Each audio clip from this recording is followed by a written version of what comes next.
আরামবাগ এসে পৌঁছেছি। আরামবাগের আর কে হেয়ার সলিউশনের সাথে আমরা কথা বলবো।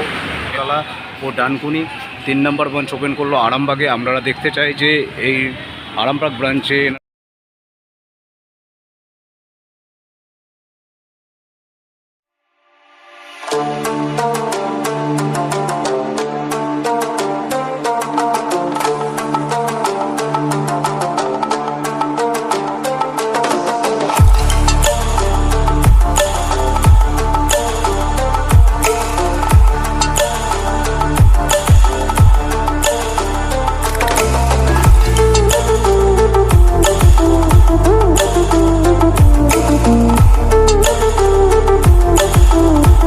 রুম আসছে।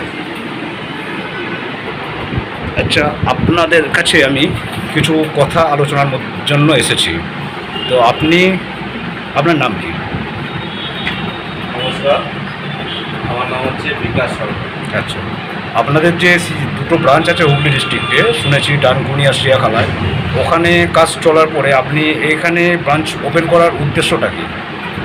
উদ্দেশ্য হচ্ছে আমার হুগলি ডিস্ট্রিক্টে দুটো ব্রাঞ্চ আছে এবং তার সঙ্গে মানুষের যে চাহিদা, আরামবাগ, তারকেশ্বর, বাঁকুড়া, বিষ্ণুপুর এই সাইড থেকে অনেক ক্লায়েন্ট আমার কাছে যায়, যাদের ডিস্টেন্সটা অনেক হয়ে যায়, যার জন্য কাস্টমার বেসটা এবং বেড়েছে বলে এখান থেকে, যার জন্য কাস্টমারদের চিন্তাভাবনা করে আমাকে একটা ব্রাঞ্চ এখানে ওপেন করতে হবে। আপনারা বলছেন যে 1 ঘন্টার মধ্যে ট্রাক নাকি সমস্যার সমাধান করে দেবেন। যে মানুষের চুল উঠে গিয়েছে, এটা কি বাস্তব হয়? 1 ঘন্টার মধ্যে আপনি ট্রাক সমস্যার সমাধান করে দেবেন? অবশ্যই হয় স্যার, আপনারা নিজেরা প্রসেসিংয়ে চলছে আমাদের কাজ, আপনারা দেখবেন, দেখে আপনাদের প্রসেসিং চলছে বলতে কোথায় চলছে?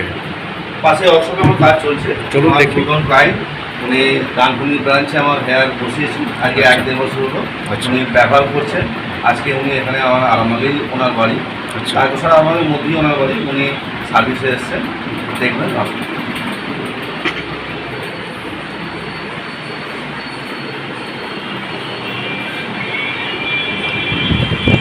এটা কি সার্ভিস হচ্ছে?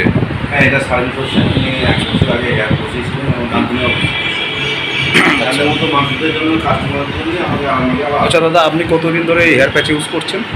1 বছর।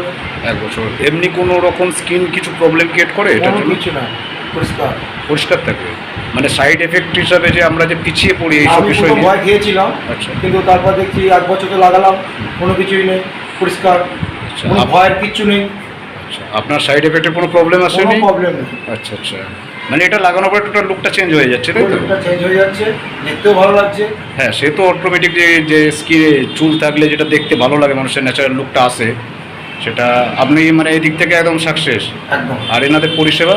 খুব ভালো, খুব ভালো। আচ্ছা, এনাদের পরিষেবার উপরে কোনো আপনার নেই? না, প্রবলেম নেই কিছু? না, খুব সুন্দর পরিষেবা। আচ্ছা আচ্ছা স্যার, আপনি বলুন এই যে হেয়ার প্যাচ মানে কিরম রেটের উপরে ডিপেন্ডেড আছে? আমাদের ইন্ডিয়ান প্যাচ আছে, যেটা আপনার শুধু ক্লিপ সিস্টেম হয়, ওটা আপনার 2,500 থেকে স্টার্টিং আছে। 2,500? 2,500। আচ্ছা। এবং এছাড়াও ইম্পোর্টেড হেয়ার আছে, যেগুলো দাদা যেটা বসানো আছে, কোরিয়ান প্যাচ বসানো আছে। উনি এটা পরে স্নান করবেন, শ্যাম্পু করবেন, হেলমেট করবেন, সমুদ্রে স্নান করবেন।